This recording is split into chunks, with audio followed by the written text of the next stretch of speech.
21 kilo चीनी का order दे देले बानी। अब 2 क्विंटल चाउर। हाँ, अब 12 किलो पनीर के बना दे देले बानी। ठीक बा। आज चिकन वाला के लगे गोरे नहीं ना टंगाड़ी खाती तो शायद ओकरा साली वाली के कोनो हो शादी वादी के बातचीत के बात रहा हो से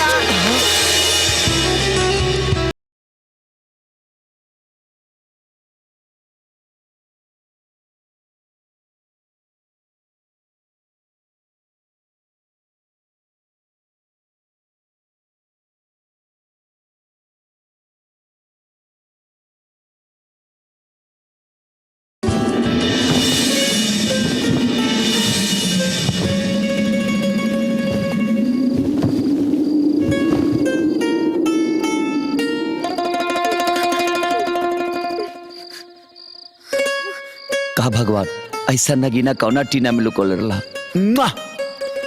देवो के लेता एक बार में जिला टॉप।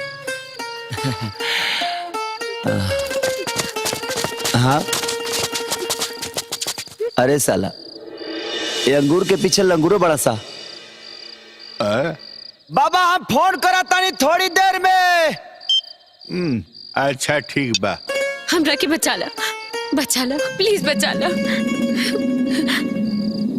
मैडम जी बार बार रिक्वेस्ट के लिए के जरूरत नहीं है। हमारा के कचकचा के पकड़ला के बाद तू उतने से बड़ू जितना कि पाकिस्तान से हिंदुस्तान। ए सरवा लड़की देख के हमनी से साइन मारता रे।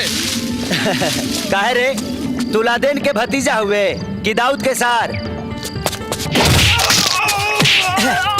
मैडम जी चिंता मत करी, एक बार बॉर्डर से मिलिट्री हट सकता लेकिन हम ना हटब, एक फुल गारंटी बा। अपन शुभ नाम चली नाम हमसे का मतलब बा, काम भइला से मतलब बा।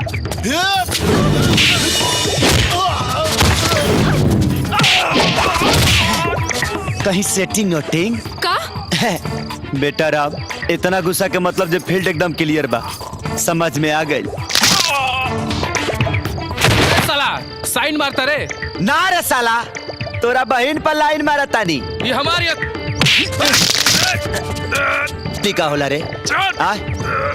मंदिर में पुजारी के, घर में महतारी के, स्कूल में टीचर के और समाज में नारी के इज्जत करे के चाहिए। चल माफी मांग, मांग माफी, माफी मांग। माफ कर दी दीदी, हमने के माफ कर दी आपके।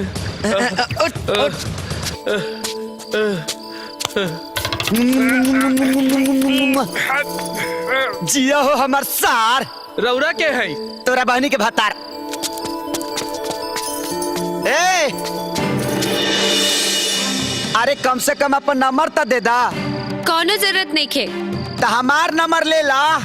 काहे कबो फिर गुंडा तरह के छिड़ियन जाना तब फोन करिए, तब बचावे आ जाई।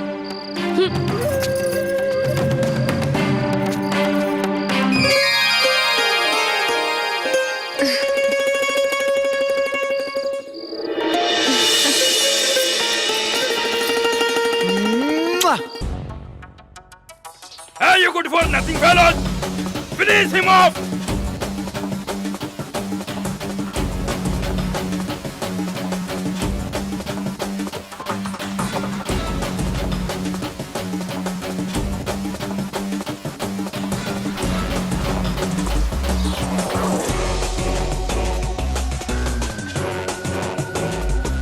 Finish him